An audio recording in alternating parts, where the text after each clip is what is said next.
මගමරුවා පරදෝම ඒක තමයි අපි මාතෘකාව හැටියට යොදාගත්තේ. අපිට තවත් ඇමතුම් කීපයක් තියෙනවා. අයබෝවන්. අයබෝවන්. කතා කරන්න. මම මගේ ප්‍රශ්නේ නියෝජ්‍ය පොලිස්පතිතුමාට සහකාර පොලිස් අධිකාරිතුමාට ඔව්. කතා කරන්න. ඔව්. මුලින්ම යෝජනා කරන්න කැමති මේ මොබයිල් ෆෝන් කණේ ගහගෙන ගොඩාක් යනවා මේ වාහනවල නිකන් හොඳට සැපට ගෙදර පුටුවේ වාඩිලා ඉන්නා වගේ තමයි ෆෝන් එක යන්නේ. කරුණාකරලා පොඩි කොඩ් එකක් හරි දාලා ලංකාවෙම ඕක ඇල්ලුවොත් ඔබතුමාට ලොකු ගාණක් හොයාගන්න පුළුවන් දවසකට. ඔය දඩ වශයෙන් ඒක මං යෝජනාවක් හැටියට ඉදිරිපත් කරනවා නම් ලොකුම උදව්වක් තමයි ඒක. මොකද ලොකු ඇක්සිඩන්ට් ගොඩක් වෙන්නේ ওই සම්බන්ධයෙන්. ඔව් හොඳයි. අනිත් එක මේ බස් කාර්යෝ කොටන එකත් ලොකු ප්‍රශ්නයක්. හයියෙන් යන එකත් ලොකු ප්‍රශ්නයක්. විශේෂයෙන් කොළඹ සීමාවේ. ඒ වගේම මේගොල්ලෝ හරියට මොබයිල් ෆෝන් පාවිච්චි කරනවා. අර බස් එක ඔන්න ගියා දැන් එනවා ඒ වගේ. මොකද මම මේ ළඟදී අනුරාධපුර AC බස් එක නැගලා උදාහරණයකට මේ කියන්නේ මේ කුරුණෑගලට යන්න ගියේ මම කුරුණෑගලට යනකම් ඒ බස් එකේ අයිති එළවණ එක්කෙනා මේ ෆෝන් එකෙම තමයි ගියේ. මම ඒක වීඩියෝත් කරගත්තා කවදා හරි පොලිසිය කෙනෙකුට හරි පෙන්නන්න කියලා. හොඳයි. පැහැදිලි. බොහොම පුළුවන් කරුණාකරලා මේක දැඩිව නීතිය ක්‍රියාත්මක කරන්න කියලා තමයි ඔබතුමාගේ ඉල්ලන්නේ. හොඳයි. කොට යන්නේ ගිය කර කොටා ගන්න තමයි. අර කාර්යය කියන එක අගට දාන එක අපේ සිංහල භාෂාවේ දැන් තියෙන එකක්. මුලට මොක හරි වචනෙට කාර්යය කියලා දාපුවාම ඉතින් ඒක එහෙම තියෙනවා. හැබැයි දැන් ටිකක් අපි ඔය ව්‍යවහාරයන් ඈත් කරගෙන යනවා. ඉතින් නේද? රියදුරු මහත්තයා ඒ භාෂාවත් අපිට හදාගෙන යනවානේ. කොනතේ මහත්තයා බොහොම අව්‍යාජව ඒ අදහස කියලා දැම්මා. එහෙම වෙන්න ඇති යාට කියන්න ඕන. ඒක නිසා වෙන්න ඇති. තවත් අමතුමක් තියෙනවා. අයබෝවන්. ඔව්. විසන්දි වෙලා වගේ. ආචාර්ය ජයලත් ඉදිරිසිංහ මහත්මයා. ඔව් මම ඇත්තටම අද කතා කරන්න බලාපොරොත්තු වෙන්නේ ආකල්ප ගැන. ආකල්ප ගැන කතා කරන්න බලාපොරොත්තු වෙන ඇත්තට මේ මහා මාර්ග පද්ධතිය මොනතරම් නවීකරණය වුණත් මොනතරම් නවීන වාහන තිබුණත් ආකල්පෙන් වශයෙන් දිනුවක් නැත්නම් අපේ සහකාර පොලිස් අධිකාරිතුමාත් කිව්වා වගේ විනයක් නැතිනම් රියන්තුරු භයානකම් වැඩි. ලෝක සෞඛ්‍ය සංවිධානය ගැන අපි අවස්ථා කිහිපයකදී කතා වුණ නිසා ලෝක සෞඛ්‍ය සංවිධානය කියනවා රියන්තුරු නිසා වසරකට මිනිස්සු ලක්ෂ 13ක් මිය යනවායි කියලා. කියන්නේ දවසකට හදලා බැලුවොත් එහෙම 3400ක් විතර. ඊට අමතරව දසලක්ෂ 50කට ආසන්න ප්‍රමාණයක් තුවාල ලබනවායි කියලා. මේකට හේතු මොනවද කියලා හොයාගෙන යනකොට බොහෝ තැන්වල කතා කරන දෙයක් තමයි ඊ හකුරු හතරක් මේකට මූලික කරලා මම හිතන්නේ මීට කලින් ආපු වැඩසටහන මම කියන්නේ ඉන්ජිනියරින් এডুকেෂන් එන්ෆෝර්ස්මන්ට් එන්කරේජ්මන්ට්. ඒකෙන් කියන්න බලාපොරොත්තු වෙන්නේ මේක මේ හැමෝම එකතු වෙලා සහයෝගයෙන් යන්න ඕන ගමනක්. එක පාර්ශ්වයකට විතරක් යන්න පුළුවන් ගමනක් නෙවෙයි. පාරවල් විතරක් නිර්මාණය කරාට වාහන විතරක් හොඳට තිබුණට දැන්නේ ඒ පිළිබඳ දැනුවත් කිරීමක් නැත්නම් ඒක තමයි කරන්න බලාපොරොත්තු වෙන්නේ. නීති නියමාකාරයෙන් ක්‍රියාත්මක වෙන්නේ නැත්නම් ඒක තේරුමක් නැහැ. ඊට පස්සේ හැමෝම මේක අගය කරන්නේ නැත්තම්. ඉතින් මේ ඉන්ජිනියරින් ගැන කතා කරේ අර එක් මේ මහත්මයෙක් අපෙන් ඇහුවා පදික මාරුවක ප්‍රමිතිය ගැන. අපි ඒකට උත්තරයක් දීලා හිටියොත් හොඳයි කියලා හිතෙනවා. පදික මාරුවක තිබිය යුතු මූලිකම ලක්ෂණය තමයි පදිකයාගේ ආරක්ෂාව. හැම වෙලේම පදිකයාගේ ආරක්ෂාව ගැන හිතලා තමයි පදික මාරුවක් නිර්මාණය කරන්නේ. මහා මාර්ගයේ ප්‍රධානතම කොටස්කරුවා වෙන්න ඕන මගියට තමයි සම්පූර්ණ ආරක්ෂාව තියෙන්නේ. එතකොට මහා මාර්ගයකදී පදික මාරුවක් තීරණය කරනකොට පදිකයාට ආරක්ෂා සහිතව යන්න පුළුවන් තැනක් වෙන්න ඕන. ඒතර පදිකයාට ආරක්ෂා සහිතව යන්න පුළුවන් තැනක් කියනකොට එකක් දෙයක් තමයි බස් නැවතුම්පලක් ආශ්‍රිතව. බස් නැවතුම්පලක් ආශ්‍රිතව පදික මාරුවක් වෙන හැම වෙලාවකදීම zebra crossing එකක්. ඒ කියන්නේ සිග්නල් ලයිට් එකක් නැති පදික මාරුවක් නම් අනිවාර්යයෙන්ම පදික මාරුව තිබිය යුතුයි බස් නැවතුම්පලට පිටිපස්සෙන්. ඒතකොට බස් නැවතුම්පලවල් දෙක තියෙනවා. ඒ පිටිපස්සෙන් තමයි පදික මාරුව තිබිය යුත්තේ. ඒතකොට බස් රථයේ පිටිපස්සෙන් තමයි පදික මාරුව තියෙන්නේ. පදිකයා මාරුලා යන්න ඕන. ලයිට් එකක් තියෙන තැනකදී නම් වාහනේ ඉස්සරහින් යන්නේ. මොකද එතකොට වාහනේට රතු පාට ලයිට් එක වැදුනහම පදිකයාට කොළ පාට ලයිට් එක ලැබෙනවා. ඊළඟට තමයි වංගුවක බස් නැවතුම්පලක් තියෙනවා කියලා කිව්වා. පදික මාරුවක් තියෙනවා කියලා කිව්වා. වංගුවක අපි කිසිසේත්ම යෝජනා කරන්නේ අපි කතා කරන වාහනයක් යම්කිසි වේගයකින් ගමන් කරනකොට ඔහුට ආරක්ෂා සහිතව නවත්වා ගත හැකි දුරක් තියෙනවා. මේක ගණනය කරලා පෙන්වන්න පුළුවන්. ගණන් හදන්න ගියොත් මේලා කට්ටිය නිදාගන්න නිසා ගණන් හදලා පෙන්වන්න පුළුවන්. නමුත් මේ ගණනය කරන්න පුළුවන්. ඒතර අපි හැම වෙලාවකදීම ඒ දුර රියදුරාට තියෙනවද කියලා බලලා තමයි තීරණය කරන්නේ. ඒක තමයි ප්‍රමිතිය. පළවෙනිම කාරණා තමයි පදිකයාගේ ආරක්ෂාව. මම විදේශ රටවල දැකලා තියෙනවා හැම පදික මාරුවකටම කලින් තියෙනවා හම්ප් එකක්. ඒ කියන්නේ අපි සාමාන්‍යයෙන් කතා කරන වේගයේ සීමා කරන එක. ඊළඟට තව මම හිතන්නේ මේ මෙතුමාම කතා කරා මේ ට්‍රැෆික් ලයිට් වල කාල සීමාව ගැන. ඇත්තටම ට්‍රැෆික් ලයිට් වල කාල සීමාව තීරණය කරන ක්‍රම දෙකක් තියෙනවා. එකක් තමයි කලින්ම අපි තීරණය කරනවා අපි ළඟ මේ වෙනකොට තියෙන දත්ත ආශ්‍රිතව කොච්චර තත්පර ගානක් අපි ඉඩ දිය යුතුද කියන එක. සමහර තාක්ෂණයකින් දියුණු බොහෝ රටවල සිංගප්පූරු වගේ රටවල මම දැකලා තියෙනවා ඒ වෙලාවේ තීරණය කරන්නේ. ඒ වෙලාවේ ගණනය කිරීමක් කරනවා වාහන කොච්චර සංඛ්‍යාවක් ඇදුනද ඒ වංගු දිශාවට. එහෙමනම් ලයිට් එක මොකද වෙන්න ඕන කියලා. ඉතින් ඒ කතාව ආපු නිසා මම කැමති පොලිසියත් ඉන්න නිසා මේ යෝජනාව කරන්න. අපි මේ දවස්වල අධ්‍යයනයක් කරනවා රියදුරන්ගේ ගතිගුණය එනතර රියදුරාගේ බිහේවියර් එක නැත්නම් මොන වයිද්දිරද ඔහු හැසිරෙන්නේ අර ඉලක්කම් ටිකක් වටනවා දැන් ලයිට් වල අන්තිම ඉලක්කම් දෙක තුන වටනකොට කොහොමද තියෙන ගතිගුණය කියලා මේ දවස්වල අධ්‍යයනය කරන නිසා මට කලින් කියන්න බෑ මේකට උත්තරයක්. නමුත් මම දන්න එක කාරණාවක් තියෙනවා බොහෝ රටවල් වල කරපු අධ්‍යයනය හොයාගෙන තියෙනවා කහ පාට ඉඳලා රතු පාට වෙන්න කලින් වැටෙන කොළ පාට ඉඳලා රතු පාට වෙන්න කලින් වැටෙන කහ පාට ලයිට් එක තියෙන්නේ. ඒ කහ පාට ලයිට් එක තමයි ඉක්මන් වෙලා යන්න උත්සාහ කරන්නේ. ඒ වෙලාවට තමයි අනතුරු වැඩි වෙන්නේ. ඒ නිසා මම අවස්ථා කීපයකදී යෝජනා කරා කොළ පාට ලයිට් එකට ඉලක්කම් තියන්න එපා.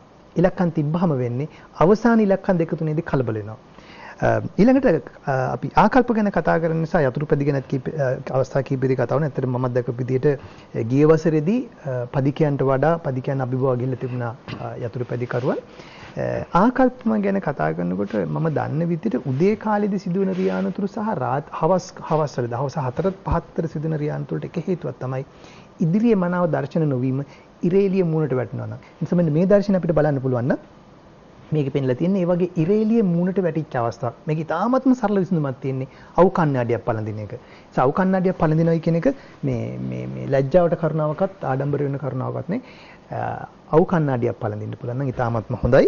එයින් අපිට යම්කිසි දියුණුවක් ඇති කරගන්න පුළුවන්. මේ මට පොලිසියෙන් ලැබුණු දර්ශන පෙළක් අපිට පෙන්වන්න පුළුවන්. මේ බලන්න මේකෙන් පැහැදිලිව පෙන්වනවා හෙල්මට් එකේ තියෙන වැදගත්කම. හැප්පිච්ච ගමන්ම ඉස්සරලාම් වෙන්නේ හෙල්මට් එක ගැල්ල විශ්වෙලා යන එක. මම හිතන්නේ අපේ සහකාර පොලිස් අධිකාරිතුමාත් කතා කරන්න බලාපොරොත්තු වෙන හෙල්මට් ගැන. ඒ නිසා මම හෙල්මට් ගැන වැඩි කතා කරන්න යන්නේ නැහැ. මේ තියෙන මේ වගේ එක අවස්ථාවක් මූණ පෙන්වන ගැන මම කනගාටු වෙනවා. මේ අයගේ මූණ වහන්න උත්සාහ කරා. හෙල්මට් එකක් නිවැරදි ආකාරයට දාන නම් හෙල්මට් එක දැම්මට පස්සේ මූණ හිර වෙන්න ඕන. අද හෙල්මට් එක ඇස්සේ ගහගෙන යනවා මොබයිල් ෆෝන් එක. මේක ඉතාමත්ම දරුණු තත්ත්වයක්. ඒ නිසා අපි හෙල්මට් ගැන අධ්‍යයනයක් කරා. මේකදී අපිට තේරෙන්නේ ෆුල් ෆේස් හෙල්මට් දාගෙන යන එකෙන් 75%කුත් අනිත් හෙල්මට් දාගෙන යන එකෙන් 86%කුත් වැරදි විදිහට හෙල්මට් එක දාගෙන ඉන්නේ. නිවැරදි ආකාරයෙන් හෙල්මට් එක දාන්නේ. මම ඒකට පුවත්පතකට ලිපිකුත් ඉදිරිපත් කරා. ඒ නිසා අපි මේ හෙල්මට් එක දාන්න ඕන පොලිසියෙන් බේරෙන්න නෙවෙයි හෙල්මට් එක දාන්න ඕන ජීවිතය ආරක්ෂා. මේ බලන්න මේ හෙල්මට් එක දාලා තියෙන විදිහට කොච්චර හිට තියෙනවද කියලා තව එක්කෙනෙකුට ඇතුළට රින් ගන්න පුළුවන් වගේ ගන්න තියෙනවා. හෙල්මට් එක දැම්මට පස්සේ හදිසියෙන් හෙල්මට් එකේ මූණ හිර වෙන්න ඕන. ඒතර ඔළුව හොලවනකොට ඔළුව හෙලවෙන පැත්තටම හෙල්මට් එක හෙලවිලා යන්න ඕන. ඒක එක කාරණාවක් ඔබතුමාලා හෙල්මට් ගැන කියූ නිසා කලින් වැඩසටහනකත් මතක් කළා කලබලයට හෙල්මට් එක ඔන්න පොලිසියෙන් කියනකොට කලබලයට හෙල්මට් එක දාගෙන තියෙන්නේ වැරදි අතට. ඊට පස්සේ සිද්ධ වෙච්ච හරියත් අපි කිව්වා. අපි කතා කරා. මේ දර්ශනෙත් පෙන්නේ හෙල්මට් එකක් බාගෙට දාගෙන ගිය අවස්ථාවක්. දැක්කත් දන්නේ වදිනකොට මිස්සල්ලම් වෙන්නේ හෙල්මට් එක විසිරෙන එක. මේ තියෙන ෆුල් ෆේස් හෙල්මට් එකක් දාගෙන ආපු කෙනෙකුට සිදුවන අනතුරක් මට විශාල විශ්වාසයක් තියෙනවා ෆුල් ෆේස් හෙල්මට් නිසා මගේ ජීවිතේ බේරුණා කියලා. එහෙම නැත්නම් මේ වැදිච්ච වේගෙට සමහරක් විට මේ වැදිලා ඔහු සැහැණ දුරක් ඇදිලා ඇවිල්ලා තිබුණා. මේ ට්‍රැක්ටර් රියදුනා කියලා තිබුණා. මට ඩොග් ගාලා සද්දයක් ඇහුණා. ටිකක් දුර ගිහලා මම කෝකටත් කියලා නවත්තලා බැලුවා කියලා. ඒ නිසා කල්පනා කරලා බලන්නේ හොඳයි. මේ තියෙන වගේ ඔළුව අස්සට ගිහලා බේරලා තිනකොට ඔහුගේ ජීවිතේ බේරුණා. මේ අම්මලා තාත්තලා ළමයි එකතු කරන යන විදිය ගැන. දැන් මේ අවුරුද්දේ යුනෙස්කෝ ආයතනයෙන් එමෙත යුනයිටඩ් ඕගනයිසේෂන් එකකින් කතා කරලා තියෙන දරුවන්ගේ ආරක්ෂාව පිළිබඳව. අපි පේරාදෙණිය විශ්වවිද්‍යාලයේ හැටියට විශාල වශයෙන් රියානතුරු පිළිබඳව අධ්‍යයනයක් කරනවා. එක කරපු අධ්‍යයනයක් තමයි දරුවන්ගේ ආරක්ෂාව. දරුවන් කොච්චරක් ආරක්ෂා සහිතව මහා මාර්ගය එකතු කරනවද කියලා. මේකේ අවසාන ප්‍රතිඵලය විතරක් කියනනම් අවසාන ප්‍රතිඵලය තමයි දරුවන් අනාරක්ෂිතව ගමන් එකතු කරගෙන දෙමව්පියන් පාසල යනකොට. සමහරක් විට පොලිසියත් බොහොම සානුකම්පිතව බලන්නේ නැති මේ බන්නේ මේ ඉරි දෙකත් කපාගෙන එහා පැත්තෙන් මේ ළමයාව එකතු කරගෙන යන්නේ බැරි වෙලාවත් ඒ අවස්ථාවේදී මෙන්න මේ වගේ තත්යකට මුහුණ දෙන්න සිදු වුණොත් මේක අපිට බලන්න පුළුවන් නම් මොන වගේ මේක ඇත්තටම අන්තර්ජාලයෙන් ලබාගත්ත වීඩියෝ එකක් මගේ වීඩියෝ එකක් නෙවෙයි මේ වගේ තත්යකට ලක් වුණොත් එහෙනම් මොන වගේ කනගාටු දායක තත්ත්වයක්ද ඇති වෙන්නේ ඊළඟට මේ බන්න බයිසිකල් යන අය කරන එක ඒ නිසා මේ නීතිය මොකටද තියෙන්නේ නීතිය තියෙන්නේ තමන්ගේ ආරක්ෂාවට කියලා හිතන්න බැරියයි. මේ යන ගමනෙන් ඉතුරු වෙන්නේ විනාඩි කීයක්ද? ඊටාත්ම කෙටි කාලයක්. මේ වගේ දෙයකින් ඉතුරු වෙන කාලයට වඩා අතිවිශාල ගානකින් කාලය වැඩි වෙනවා නාස්ති කරගත්තොත් එහෙම රියානතුරක් ඇති කළා. රියානතුරක් සිදු වුණොත් එහෙම වෙන්නේ නැති වෙන්නේ තත්පර වලින් විනාඩි වලින් දවස් වලින් නෙවෙයි සමහරට සති වලින් මාස වලින් අවුරුදු වලින් සමහරකට ජීවිත කාලයෙන් වෙන්න පුළුවන්. ඒ නිසා තමයි ලෝක සෞඛ්‍ය සංවිධානය කියන්නේ දවසකට 3400ක් පමණ රියාන්තුන සමය නැත්නම් වසරකට ලක්ෂ 13ක් පමණ ප්‍රමාණයක් රියාන්තුන සමය යනවා. ඒ වගේම දශලක්ෂ 50ක් පමණ තුවාල ලබනවා.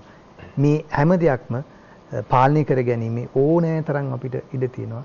අනවශ්‍ය හදිසිය, අනවශ්‍ය කලබලයේ අන් අයට ගරු කිරීමක් එක්ක පාර යන්න පුළුවන්. මේ පාරවල් හදලා තියෙන්නේ අර ඔබතුමාගේ වගේ සලගේ ඉගිලෙන්න නෙවෙයි ආරක්ෂා සහිතව තමන්ගේ ගමනාන්තය දක්වා යන්න. ඒ දේ කල්පනා කරගත්තොත් තමන්ගේ ගමනත් පරිස්සමට යන්න පුළුවන්. අනිත් අය ගමනත් පරිස්සමට යන්න දෙන්න පුළුවන්. ඒ දේ විතරක් කරනොත් ඇති. ඇත්තටම අපි මේ ගන්න මහන්සිය වෙන්නේ. පොලිස් මාධ්‍ය ප්‍රකාශකතුමා.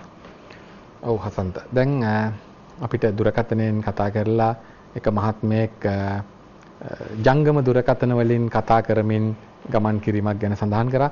ඒක සම්පූර්ණයෙන්ම ඒක වැරදි. ජංගම දුරකථන වලින් කතා කරමින් රිය පදවීම සම්පූර්ණයෙන්ම තහනම්. අපි නිරන්තරයෙන් මේ වගේ නඩු ලබා ගන්නවා. අපිට හසු වෙන අවස්ථාවන් වලදී නිරන්තරයෙන් මේ වගේ නඩු ලබා ගන්නවා. නඩු ලබා ගන්නව විතරක් නෙවෙයි ඒ වරද දැන් ඒකත් අපි පොඩ්ඩක් පැහැදිලි කරන්න ඕන. සමහර වැරදි තියෙනවා දඩ පත්‍රිකාවක් නිකුත් කරන්න පුළුවන් වැරදි. ගොඩක් අය දඩ පත්‍රිකාවයි తాවකාලික රියදුරු බලපත්‍රය කියන දෙක ගැන එච්චර දැනීමක් නැහැ. බොහොමයක් අවස්ථාවලදී පොලිස් නිලධාරීන්ගේ අතේ තියෙනවා తాවකාලික රියදුරු බලපත්‍ර. යම්කිසි පුද්ගලයෙක් වරදක් කළාම රියදුරු බලපත්‍රය ලබාගෙන දින 14ක් වගේ කාලයකට බලපැවැත්වෙන ලෙසට తాවකාලික රියදුරු බලපත්‍රයක් නිකුත් කරනවා. එතකොට ඒ తాවකාලික රියදුරු බලපත්‍රයේ සඳහන් වෙනවා දඩ පත්‍රිකාවක් ලබා ගන්නවද නැත්නම් අධිකරණයට එන්න ඕනද කියලා. ඒතකොට දඩ පත්‍රිකාවක් ලබා ගන්න පුළුවන් වරදක් නම් ඒ රියදුරුට පුළුවන් අදාළ පොලිසියට ගිහිල්ලා දඩ පත්‍රිකාවක් ලබාගෙන ඒ ගෙවීම් කරලා ඒක නැවත රියදුරු බලපත්‍රය ගන්න. සමහර වැරදි වලට පමණයි දඩ පත්‍රිකා ලබා ගන්න පුළුවන්. ඒ දඩ පත්‍රිකාවේ තියෙන්නේ වැරදි කිහිපයක්. වෙනත් වැරදි වලට අනිවාර්යයෙන්ම අධිකරණය තුල නඩු කටයුත්තක් නඩුවකට භාජනය වෙන්න සිද්ධ වෙනවා. ඉතින් එතකොට ඔය කියන ජංගම දුරකථනයකින් කතා කරමින් රියපැදවීම කියන වරද අනිවාර්යයෙන්ම අධිකරණ ක්‍රියාමාර්ගයකින් අවසන් වෙන දෙයක්. අපි එවැනි නඩු ගන්නවා අධිකරණ වල නඩු පවරනවා. ඊළඟට කලර් ලයිට්ස් ගැන කතා වුණා. ආලෝක සංඥා ගැන. එතකොට මේ කලර් ලයිට්ස් වල ආචාර්යතුමා පැවසුවා වගේම ඒක අධ්‍යයනයක් කරලා තමයි මේ වෙලාවන් තියන්නේ. ඒ ලයිට්ස් පත් වෙන වෙලාවන් වැඩිපුර බරක් දෙන්න ඕන මොන මාර්ගයන් වලටද කියලා තීරණය කරලා. නමුත් තැන් කිහිපයක අත්හදා බැලීමක් කරලා තියෙනවා අපි දුරස්ථ පාලක මගින් පොලිස් නිලධාරීන්ට දුරස්ථ පාලක දීලා දුරස්ථ පාලක මගින් ඒ කලර් ලයිට්ස් පාලනය කිරීම. ඒ එක විදියක්. අනිත් විදිය තමයි කලර් ලයිට්ස් තියෙන තැනක වුණත් පොලිස් නිලධාරියෙක් සංඥා කරනවා නම් එතකොට බොහොමයක් පොලිස් නිලධාරීන් ඒ වගේ වෙලාවට පොලිස් නිලධාරියෙක් දැක්කම මේ කලර් ලයිට්ස් මේ මොහොතට ගැලපෙන්නේ නැහැ කියලා. මොකද ඒ මොහොතේ කලර් ලයිට්ස් වලින් මාර්ග තදපදයට පිළියමක් නොලැබෙන්න පුළුවන්. ඒ වගේ වෙලාවට පොලිස් නිලධාරියා කලර් ලයිට් නිවනවා. නිවලා ඉන්න අනතුරුව පොලිස් නිලධාරියා අතින් සංඥා කරනවා. එතකොට කලර් ලයිට්ස් වල සංඥා නෙවෙයි මෝටර් වාහන පනතෙම තියෙනවා පොලිස් නිලධාරියාගේ සංඥාවයි අදාළ වෙන්නේ කියලා. ඒ වෙලාවේ තියෙන වාහන තදබදේ හසුරවන්න වර්ණ සංඥා මදි. ඒ නිසා ඒක නිවලා පොලිස් නිලධාරියා තීරණය කරලා එයා අතින් සංඥා කරනවා. එතකොට ඒ පොලිස් නිලධාරියාගේ සංඥාව තමයි එතෙන්දී නීතිමය වශයෙන් වළංගු වෙන්නේ. එතකොට හසන්ත දැන් මම දත්ත කිහිපයක් කියන්න බලාපොරොත්තු වෙනවා. මේ වර්ෂයේදී 2015 වර්ෂයේදී 6 වෙනි මේ මාසේ 21 වෙනිදා කියන්නේ ඊයේ දින 21 වෙනිදා වෙද්දී ලංකාව පුරාවටම මාරක රියානතුරු 1224ක් වෙලා තියෙනවා.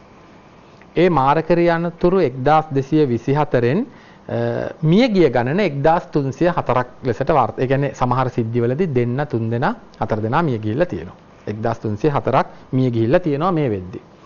මෙතුමා පැවසුව පරිදි 2010ත් එක්කලා බලද්දී ඊ타මත්ම අඩුවීමක්. නමුත් පසුගිය වසර දෙකට වඩා පොඩි වැඩිවීමක් මේ අවුරුද්දේ තියෙනවා. එතකොට මේ වයයින් වැඩි වශයෙන් මාරකරී අනතුරු වලට ලක් වෙලා මිය ගිහිල්ලා තියෙන්නේ දැන් පදිකයින් නෙවෙයි දැන් පදිකයින්ට වඩා උඩට ගිහිල්ලා තියෙනවා යතුරුපැදි කරුවන් සහ පසුපැදි කරුවන් වැඩි ප්‍රමාණයක් දෙකට පදිකයින් තුනට ත්‍රිරෝද රථවල ගමන් ගන්නා අය. අපි ඒක කියන්නේ ඔබ තුමා කිව්වා වගේ මහසිත මේ කෙනෙක්ව අධෛර්යමත් කරන්න නෙවෙයි. මේක මේ අධෛර්යමත් වීම තුලින්ම පුළුවන් අනතුරු අවම කරගන්න. ඒකයි මේවා අපි දත්ත කියන්නේ. එතකොට හතන්ත අපි බැලුවා මේ වැඩි වශයෙන් යතුරුපැදි ඇයි මේ මාරකරී අනතුරු වලට ලක් වෙන්නේ කියලා. ඒකට එක උත්තරයක් තමයි 153ක් යතුරුපැදි නම් තියෙන්නේ මාර්ගේ. එහෙනම් ගණිතමය අනුව යතුරුපැදි වැඩි වශයෙන් මාරකරී අනතුරු වලට ලක් වෙන්න ඕන. ඒක හරි. ඊළඟට අපි බැලුවා වෙන හේතු මොනවද කියලා. එතකොට අපි දැක්කා ආචාර්යතුමා පෙන්නවා ආරක්ෂක හිස්සසුම් වලදී සිදුවෙච්ච එකක් තමයි යතුරුපැදි කරුවන් ආරක්ෂක හිස්සසුම් පළඳින්නේ නැතුව යනවා. දෙවෙනි එක තමයි ආරක්ෂක හිස්සසුම පළඳිනවා නිකට පටිය ඒකත් පෙන්නවා. නිකට පටිය තද කරගන්නේ නැතුව යනවා. තුන්වෙනි එක තමයි ආරක්ෂක හිස්සසුමේ වාමුවාව වයිසර් එක. ඒ වයිසර් එක විවිධ වර්ණ වලින් යුක්ත වයිසර් වලින් යනවා. එතකොට ඉදිරිය පේන්නේ නැහැ. රාත්‍රී කාලේ කොහොමත්ම පේන්නේ නැහැ ඉදිරිය. නීතියත් පැහැදිලිව තියෙනවා වයිසරය අවර්ණ එකක් විය යුතුයි කියලා. හතරවෙනි හේතුව හතරවෙනියට ඉදිරිය අපැහැදිලිව තිබියදී වෙනත් වාහන ඉස්සර කරන්න යනවා. එතකොට ඉදිරිය අපැහැදිලිව තිබියදී වෙනත් වාහන ඉස්සර කිරීමට යාමේදී සිදුවන්නේ එක්ක ඉස්සර කරන වාහනේ යතුරුපැදිය ගැටෙනවා. එහෙම නැත්නම් ඉදිරියෙන් එන වාහනේ යතුරුපැදිය ගැටිලා මාරකරී අනතුරක් සිදු වෙනවා. ඔය විදිහට අපි හේතු සාධක කිහිපයක් අඳුනගත්තා. ඒ හේතු සාධක කිහිපය අඳුනගෙන අපි මම මාධ්‍ය මගින් ඒක ප්‍රචාරකුත් ලබා දුන්නා. සතියක් පුරා කාලයක් පසුගිය මේ මාසේ 10 වෙනිදා ඉඳලා අපි ක්‍රියාත්මක කළා වැඩි වශයෙන්. ඒ කියන්නේ ඒකෙන් අදහස් කරේ ඊට ඉස්සෙල්ලා ආරක්ෂක හිස්සසුම් දාගෙන ගියේ නැත්නම් මේ නඩු ගත්තේ නැහැ ඇල්ලුවේ නැහැ කියන එක නෙමෙයි. ඇල්ලුවා. නමුත් දිවයින පුරාම ඉන්න රථවාහනාංශ නිලධාරීන්ව දැනුවත් කරලා විශේෂ අවධානයක් යොමු කරලා අපි කියන්නේ වැඩි බරක් දීලා කියලා.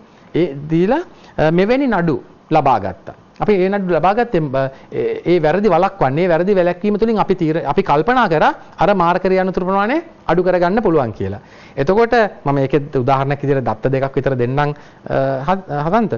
මේ මාසේ 10 වෙනිදානේ අපි පටන් ගත්තේ 10 වෙනිදා ඉඳලා 19 වෙනිදා දක්වා දින 10ට දැන් බලන්න මේ ආරක්ෂක හිස්සසුම් ගැන අපි කතා කරනවා එක එක මත තිබෙනවා. නඩු කටයුතු කීපයක් තියෙනවා ආරක්ෂක හිස්සසුම් සම්බන්ධයෙන් මේ වෙද්දි.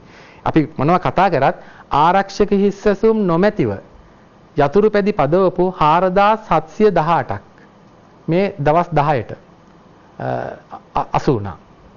ඒ වගේම අර මං කිව්වේ වැරදි ලෙස ඉස්සර කරනවා කියලා. වැරදි ලෙස ඉස්සර කරනවා කියන්නේ එක්කෝ ඉස්සර කරනවා වාහනේ වමෙන්. ඒක වැරදි. වමෙන් ඉස්සර කිරීම. එසේත් නැත්නම් බාධක මැද ඉස්සර කිරීම. වැරදි ලෙස ඉස්සර කරපු යතුරුපැදි කරුවන් 6898ක් නීතියේ රැහැනට හසු කරගෙන තියෙනවා. ජීවිත. හසන්ත ඒකේ ප්‍රතිඵලය මම ඒ දත්තත් පෙන්නන්නම්. ඒකේ ප්‍රතිඵලය 2014 දැන් මම ඔය කිව්වේ 6 වෙනි මාසේ 10 ඉඳලා 19 දක්වා දවස් 10. 2014 ඔය දවස් 10ට යතුරුපැදි කරුවන් සහ පසුපැදි කරුවන් 43ක් මිය ගිහිල්ලා තියෙනවා. මේ නීතිය අර නීතිය ක්‍රියාත්මක කරපු මේ දවස් 10ට මිය ගිහිල්ලා තියෙන 20යි. අඩකටත් වඩා අඩු වෙලා. එතකොට එතනින් පේනවා නීතිය ක්‍රියාත්මක කිරීම තුළින් අඩක් විතර අනතුරු මාරක අනතුරු අඩු කරගන්න පුළුවන් කියලා. නමුත්